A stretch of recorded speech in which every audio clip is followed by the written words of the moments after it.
आप यादव हो, आप पूजन और कथा वाचन नहीं कर सकते हो। दरअसल ऐसा ही कुछ घटित हुआ है उत्तर प्रदेश के इटावा में, जहां पर आचार्य संत मणि और उनके सहयोगी कथा वाचक को पीटा गया है। बता दें आपको कि कथा वाचन करने गई इनकी टीम में जिस तरीके से दो यादव लोग मौजूद थे, जिसमें से एक की जबरदस्त तरीके से पिटाई की गई और ये कहा गया कि यादव हो तो कथा वाचन नहीं कर सकते हो। इस पूरे मामले में जिस तरीके से उत्तर प्रदेश में भूचाल मचा हुआ है, तो देश भर में इस मामले ने तूल पकड़ ली है। समाजवादी पार्टी के राष्ट्रीय अध्यक्ष अखिलेश यादव ने इस पूरे मामले पर कहा कि कोई सुन सकता है कथा तो आखिरकार बोल क्यों नहीं सकता। क्या सिर्फ यहाँ पर जो प्रभुत्ववादी लोग हैं उनका कथा वाचन पर एकाधिकार स्थापित हो गया है? इस पूरे मामले को लेकर के स्वामी प्रसाद मौर्य उत्तर प्रदेश में बड़े चेहरे, बड़े राजनीतिक हैं, उन्होंने भी अपनी प्रतिक्रिया व्यक्त की है। स्वामी प्रसाद मौर्य ने कहा कि ये हिंदू धर्म जो है इसे पंडित धर्म जो कहा जाए तो गलत नहीं होगा, क्योंकि ब्राह्मणों ने इस पूरे मामले को, इस धर्म को कैप्चर कर लिया है।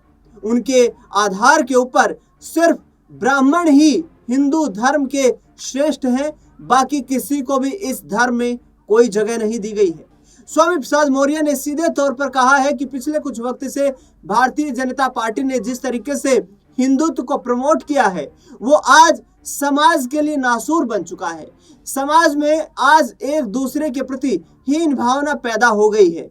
बता दें आपको कि जिस तरीके से इटावा में घटना घटित हुई, उसमें कथा वाचन करवाने गए संत को जिस तरीके से उनकी शिखा काटी गई, उनका मुंडन करवाया गया और उसके बाद पेशाब के छिड़के मारे गए, इससे साबित होता है कि आपकी सोच, आपकी जो धर्म को मानने की और जाति में बांटने की सोच कितनी घटिया सोच है और किस तरीके से आपकी सोच नीचे गिरी हुई है।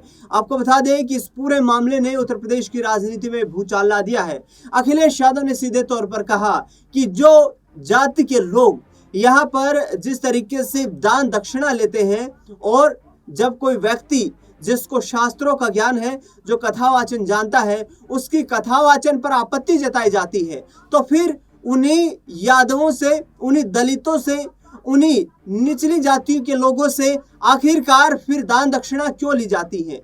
इन्हें दान दक्षिणा लेना बंद कर देना चाहिए। उत्तर प्रदेश की राजनीति में सक्रिय रहे स्वामी प्रसाद मौर्य ने भी अखिलेश यादव के इन बयानों को अपना समर्थन दिया है और स्वामी प्रसाद मौर्य ने कहा है कि अब वक्त आ गया है कि दलितों को, पिछड़ों को अपने अधिकारों की लड़ाई लड़ने के लिए आगे आना चाहिए।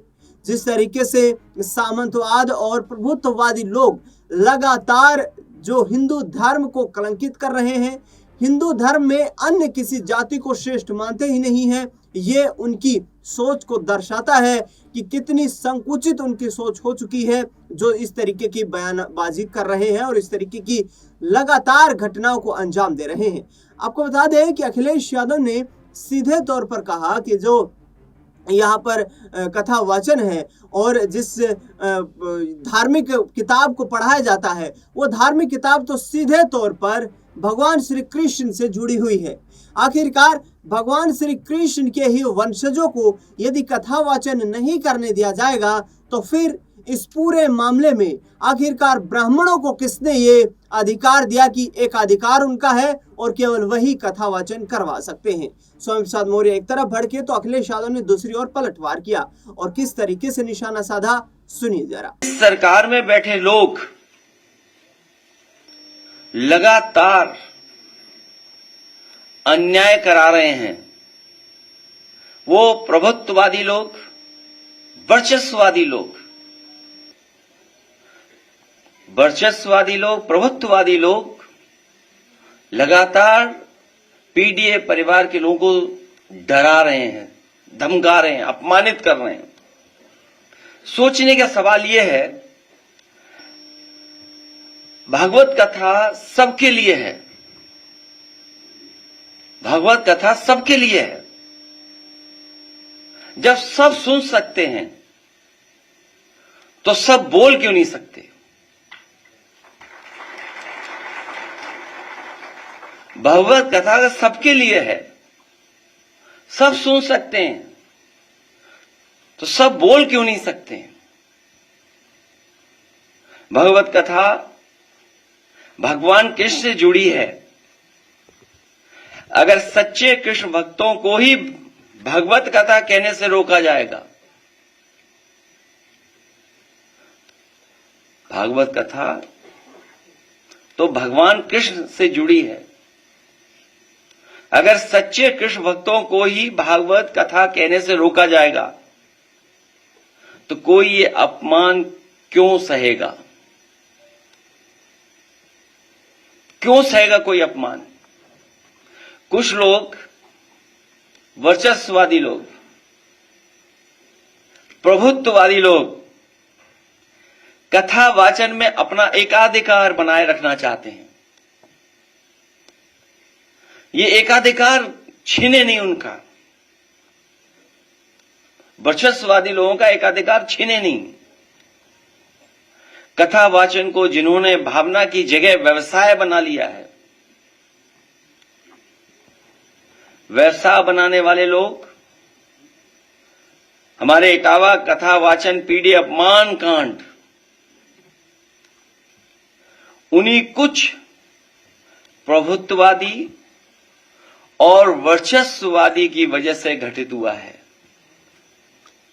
अगर पीढ़ी समाज के इन लोगों को इतना ही परहेज है तो घोषित कर दें कि परंपरागत रूप से कथा कहने वाले वर्चस्ववादी पीढ़ी समाज द्वारा दिया गया चढ़ावा, चंदा, दान, दक्षिणा कभी स्वीकार नहीं करेंगे। और अगर एकाधिकार ही आपको लाना है तो समय समय पर आप बहुत दावा करते हैं कि 370 खत्म किया है, तो देश में आप कानून ले आओ कि कथा वाचन का काम और एकाधिकार के लिए कानून ले आइए कि आप ही कह सकते और कोई दूसरा नहीं कह सकता। अगर पीढ़ी समाज से इन लोगों को इतना ही परहेज है तो घोषित कर दें कि परंपरागत रूप से कथा कहने वाले वर्चस्ववादी पीढ़ी समाज द्वारा दिया गया चढ़ावा, चंदा, दान, दक्षिणा कभी स्वीकार नहीं करेंगे।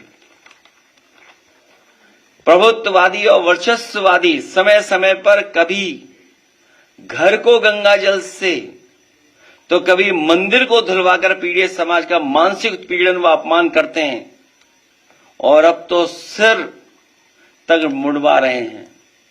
अभी तक तो हमने आपने वो घटनाएं सुनी, देखी, जहां पर घरों को गंगा जल से धोते थे ये लोग। अगर कोई पीढ़ी परिवार का मंदिर चला जाए तो मंदिर को गंगा जल से धोते हैं। और अब तो सीमा लांघ गई ये वर्चस्ववादी। ये आखिरकार किसका आशीर्वाद है? क्या सरकार का आशीर्वाद नहीं है, जिसकी वजह से सर तक मुंडवा दे रहे हैं, पेशाब तक करवा दे रहे हैं और रात भर पीटना, पीटने के साथ साथ उनकी ढोलक छीन लेना, हारमोनियम छीन लेना, दबाव बनाकर के कितने पैसे देना था कथावाचक के लिए, उसमें जो खर्चा हुआ वो खर्चा नहीं दोगे तो रात भर पिटोगे, अगर पैसा दे दोगे तो बचोगे। आखिरकार ये वर्चस्ववादी और प्रभुत्ववादी लोग इतनी ताकत कहां से पा रहे हैं? भाजपा राज में पीढ़ी समाज को हे दृष्टि से देखा जाता है। आदरणीय रामजी सुमन जी ने तो कुछ घटनाएं बताई हैं, कुछ महत्वपूर्ण पदों पे बैठे लोगों के बारे में बताया है। सुना है हमने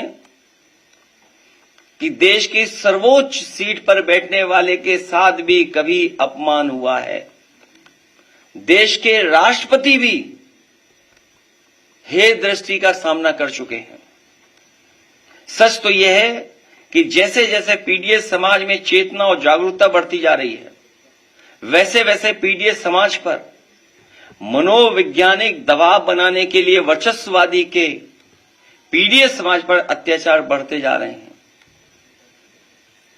जो पाल समाज की बेटी के साथ अन्याय हुआ, अगर उसके परिवार के लोग खड़े हो गए तो उसके पिता पे भी मुकदमे लगा करके जेल भेज दिया, इनाम भी घोषित कर दिया। हमारी पार्टी के अध्यक्ष उस परिवार से मिलकर के उस परिवार को न्याय दिलाने के लिए, उस परिवार की मदद के लिए जा रहे थे तो पुलिस लगाकर रोक दिया। आखिरकार ये वर्चस्ववादी और प्रभुत्ववादी लोग चाहते क्या हैं? पीड़ित समाज पर लगातार बढ़ते हमलों का असली कारण यह है कि वर्चस्ववादियों को लगता है कि उनके पीछे आज भाजपा की वो सरकार खड़ी है जो सदियों से शक्तिशाली रहे लोगों की सरकार है और वो उन्हें बचा लेगी। लेकिन अब पीड़ित समाज की एकता और एकजुटता इसका जवाब डट करके देगी। अगर भाजपा तो महापुराण की कथा का वाचन करने गए इटावा में पीटे गए यादव समाज के कथावाचकों को जिस तरीके से अखिलेश यादव ने समर्थन दिया और उन्होंने कहा कि आगे आने वाले वक्त में पीड़ित परिवार को एकजुट होकर अब लड़ना होगा और पीड़ित परिवार को अपने हितों की अधिकारों की रक्षा करनी होगी। फिलहाल देखना दिलचस्प होगा कि भारतीय जनता पार्टी इस पूरे मुद्दे पर जो घिरी हुई नजर आ रही है, योगी आदित्यनाथ सरकार इस पूरे मुद्दे पर जो निशाने पर विपक्ष के है उसकी तरफ से किस तरीके से पलटवार होता है। फिलहाल इस खास रिपोर्ट में इतना ही। देश दुनिया से जुड़ी तमाम बड़ी खबरों के लिए देखते रहिए नेक्स्ट 9 आवाज।